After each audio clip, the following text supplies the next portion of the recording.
Daily Words of God. God's 6,000-year plan of management is coming to an end, and the gate of the kingdom has already been opened to all those who seek His appearance. Dear brothers and sisters, what are you waiting for? What is it that you seek? Are you waiting for God to appear? Are you searching for His footprints?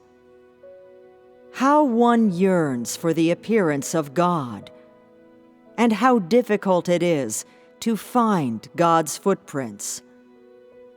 In an age such as this, in a world such as this, what must we do to witness the day on which God appears? What must we do to keep pace with the footsteps of God? Questions of this kind are faced by all those who are waiting for God to appear. You have all considered them on more than one occasion. But with what outcome? Where does God appear? Where are God's footprints? Have you got the answer? Many people would reply in this way: God appears among all those who follow Him, and His footprints are in our midst. It's that simple. Anyone can provide a formulaic answer, but do you understand what is meant by the appearance of God or His footprints? The appearance of God refers to His arrival on earth to do His work in person. With His own identity and disposition, and in the way that is innate to Him, He descends among mankind to conduct the work of initiating an age and ending an age.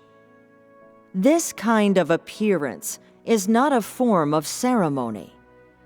It is not a sign, a picture, a miracle, or some kind of grand vision. And even less, is it a kind of religious process. It is a real and actual fact that can be touched and beheld by anyone. This kind of appearance is not for the sake of going through the motions, or for any short-term undertaking. It is, rather, for a stage of work in His management plan. The appearance of God is always meaningful, and always bears some relation to His management plan.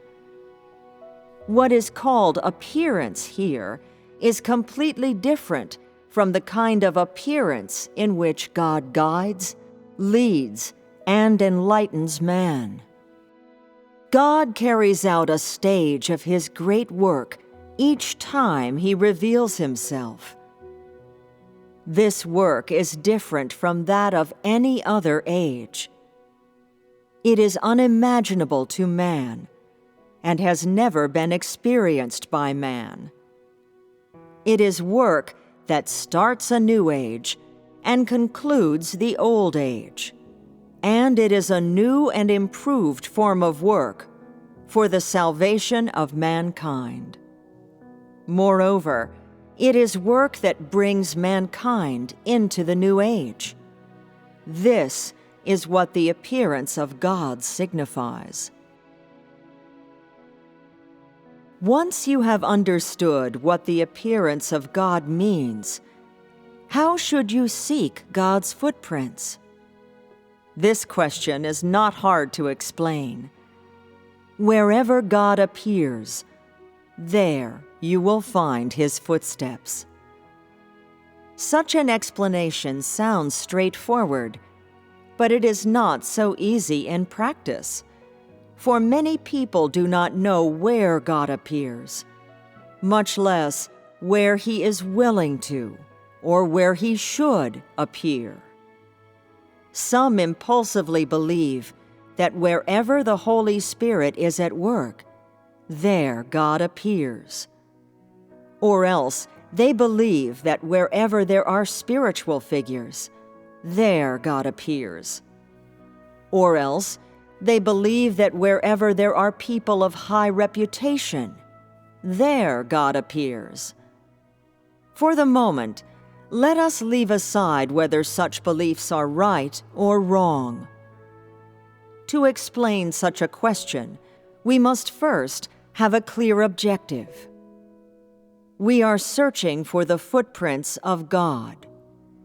We are not seeking spiritual figures, much less are we pursuing figures of renown. We are pursuing the footprints of God.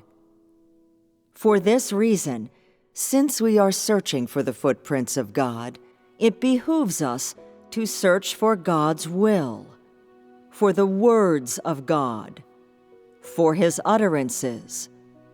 Because wherever there are new words spoken by God, the voice of God is there. And wherever there are the footsteps of God, God's deeds are there. Wherever there is the expression of God, there God appears. And wherever God appears, there the truth, the way, and the life exist. In seeking God's footprints, you have ignored the words, God is the truth, the way, and the life.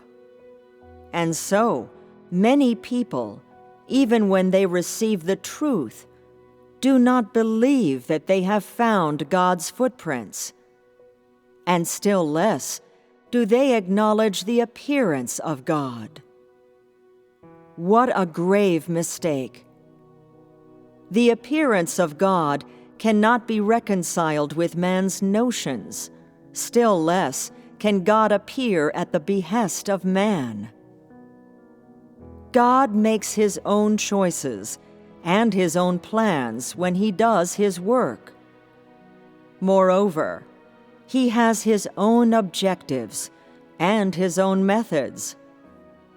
Whatever work He does, He has no need to discuss it with man or seek his advice, much less to notify each and every person of His work. This is the disposition of God, which should, moreover, be recognized by everyone. If you desire to witness the appearance of God, to follow God's footsteps, then you must first walk away from your own notions. You must not demand that God do this or that, much less should you place Him within your own confines and limit Him to your own notions. Instead, you should ask how you are to seek God's footprints, how you are to accept God's appearance, and how you are to submit to the new work of God. This is what man should do. Since man is not the truth, and is not possessed of the truth, he should seek, accept, and obey.